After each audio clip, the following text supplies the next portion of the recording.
Assalamualaikum warahmatullahi wabarakatuh. Materi kita selanjutnya adalah membahas tentang asas-asas pendidikan atau dalam bahasa Inggrisnya The Principles of Education.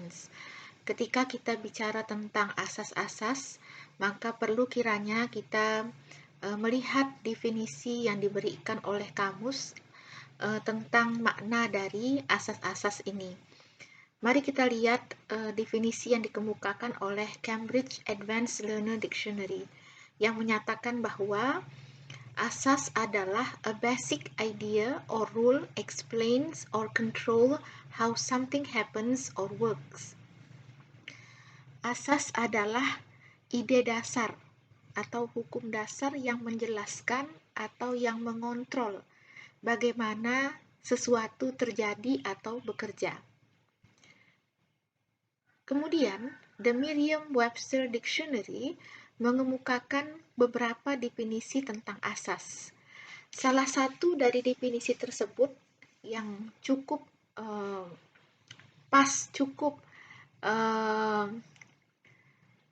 strategis adalah asas is a primary source. Asas itu adalah sumber utama.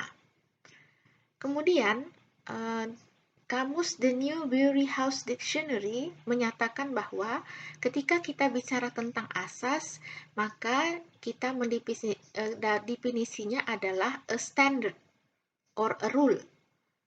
Satu hal yang standar atau tentang hukum.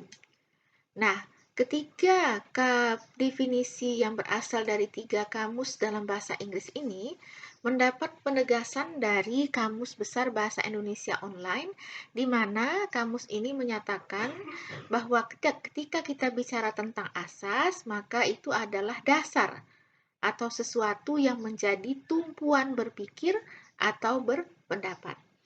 Nah, demikianlah definisi asas dari 4 kamus yang mudah-mudahan memperjelas perbedaan antara asas atau konsep asas dengan konsep-konsep lainnya.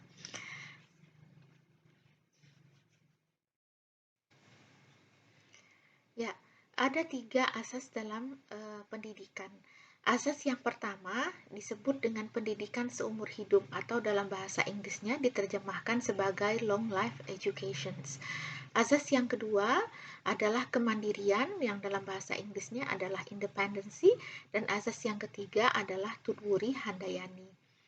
Asas yang pertama, pendidikan seumur hidup atau long life education, ini merupakan asas yang berpihak kepada bahwa pendidikan itu terjadi dimulai dari seorang lahir sampai dengan dia meninggal dunia. Nah, dalam hal ini maka perlu kiranya secara jelas dirumuskan bahwa pendidikan adalah proses yang berkesinambungan dan integratif antara sektor pendidikan informal, formal, dan semi-formal. Kemudian, asas pendidikan kemandirian atau dalam bahasa Inggrisnya independency. Asas pendidikan yang berpusat kepada siswa, learner-centered education. Yang ketiga adalah asas Tutwuri Handayani. Nah, asas ini menyatakan bahwa pendidikan itu merupakan dicirikan dengan 5 hal. Yang pertama itu tanpa paksaan, yang kedua berpusat pada prinsip momong, among, dan ngemong. Yang ketiga menciptakan tertib dan damai. Yang keempat tidak memanjakan anak. Yang kelima menciptakan iklim tidak terperintah, memerintah diri sendiri dan berdiri di atas kaki sendiri. Lebih jauh mungkin kita bahas tentang long life education atau pendidikan seumur hidup, di mana di atas sudah disinggung bahwa ketika kita bicara tentang pendidikan seumur hidup, maka kita bicara tentang proses pendidikan yang berkesinambungan, mulai dari seseorang lahir sampai dengan dia meninggal dunia. Dan pendidikan ini sifatnya integratif. Pendidikan bukan hanya didapat dari sektor sekolah atau formal, tapi juga dari sektor informal seperti di dalam keluarga dan sektor semi formal ketika berada di dalam masyarakat. Nah, dengan definisi, dengan ciri, dengan pembatasan pendidikan seumur hidup yang demikian ini, maka Husamah mengatakan peluang dari pendidikan yang demikian ini dicirikan dengan 5 hal. Yang pertama, peluang meningkatkan kualitas diri dan kemandirian sepanjang hidup. Peluang mendapatkan layanan pada lembaga pendidikan formal, informal, dan semi formal. Peluang mengikuti program pendidikan sesuai dengan bakat dan minat. Dan yang terakhir adalah peluang mengembangkan diri melalui pendidikan jalur dan jenjang. Berikutnya kita akan membahas lebih lanjut tentang azas pendidikan yang kedua, yaitu azas kemandirian atau independency. Nah, pendidikan yang mengutamakan kepada kemandirian adalah pendidikan yang berpusat pada siswa atau learner-centered education. Pendidikan yang berpusat kepada siswa itu memiliki ciri-ciri sebagaimana disampaikan oleh Brown. Yang pertama adalah teknik that focus on or accounts for learners' need, style, and goals. Teknik yang fokus pada kebutuhan, gaya, dan tujuan akhir siswa. Yang kedua, ciri-ciri pendidikan yang berpusat pada siswa adalah techniques that give some control to the student, group work, or strategy training, for example. Dan teknik yang memberikan kesempatan pada siswa untuk melakukan kontrol. Contohnya, ketika bekerja kelompok atau pelatihan strategis lainnya. Yang ketiga, ciri dari pendidikan yang berpusat pada siswa adalah curricular that includes the consultations and input of students and that do not presuppose objective and advance. Kurikulum yang memasukkan, mengintegrasikan konsultasi sebagai bagian daripadanya, kemudian memberikan kesempatan kepada siswa dan juga yang tidak membuat hal-hal yang tidak objektif sebelumnya. Kemudian yang terakhir, kemudian pendidikan yang berpusat pada siswa itu dicirikan pada teknik that allow for student creativity and innovations. Teknik yang membuka pada inovasi dan kreativitas siswa. Dan yang terakhir, pendidikan yang berpusat pada siswa adalah pendidikan yang mengedepankan teknik that enhance a student's sense of competence and self-worth. Teknik yang meningkatkan kompetensi dan harga diri siswa.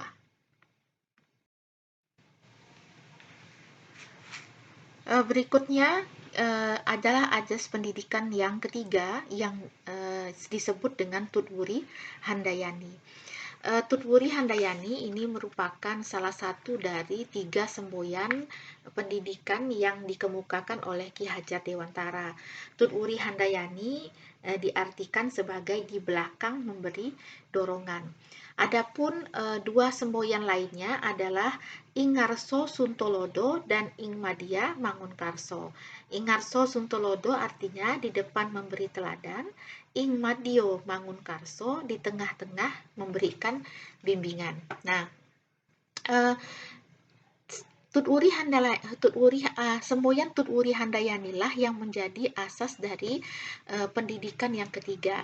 Namun sebelum saya menjelaskan lebih lanjut tentang asas pendidikan Tutwuri Handayani, saya hanya ingin mengingatkan Anda sekalian tentang 3 semboyan pendidikan yang dikemukakan oleh Ki Hajar Dewantara.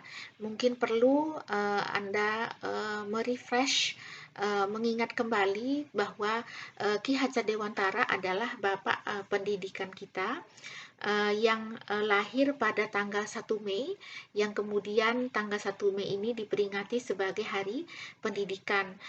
Ki Hajar Dewantara awal mulanya bernama Suwandi, dan ketika dia berumur 40 tahun, dia diberi gelar Ki Hajar Dewantara. Beliau adalah seorang pendiri perguruan nasional taman siswa yang sudah sangat kita kenal dalam sejarah pendidikan kita. Nah, marilah kita selanjutnya melihat apa yang dimaksud dengan azas Tutwuri Handayani yang terdiri dari 5 hal. Yang pertama, menurut azas ini, pendidikan adalah tanpa paksaan. Yang kedua, pendidikan adalah momong, among, dan ngemong. Yang ketiga, pendidikan adalah menciptakan tertib dan damai. Yang keempat, pendidikan tidak memanjakan anak. Yang kelima, pendidikan menciptakan iklim, tidak terperintah, memerintah diri sendiri, berdiri di atas kaki sendiri. Nah, dari kelima bagian yang menjadi asas dari Tutwuri Handayani, mungkin yang kedua yang perlu diperjelas, karena pendidikan adalah momong, among, dan ngemong. Ini mungkin tidak terlalu dikenal di kalangan telinga mereka yang mungkin tidak mengenal bahwa bahasa momong, among, dan ngemong ini adalah bahasa Jawa yang sebenarnya sangat penting bagi kita sebagai seorang pendidik untuk mengetahui lebih lanjut. Nah, momong itu artinya mengamati anak agar dapat tumbuh sesuai dengan kodrat. Among itu artinya mengembangkan kodrat anak dengan tuntutan agar anak didik dapat mengembangkan hidup batin menjadi subur dan selamat. Dan ngemong artinya mengikuti apa yang diusahakan anak dan memberikan bantuan pada saat anak membutuhkan. Nah, demikianlah penjelasan dari 3 asas pendidikan yang menjadi judul dari bagian ini, yaitu asas-asas pendidikan. Kurang lebih silakan Anda mengajukan pertanyaan sehingga dapat memperjelas materi pada bagian ini yang mungkin perlu mendapat penjelasan lebih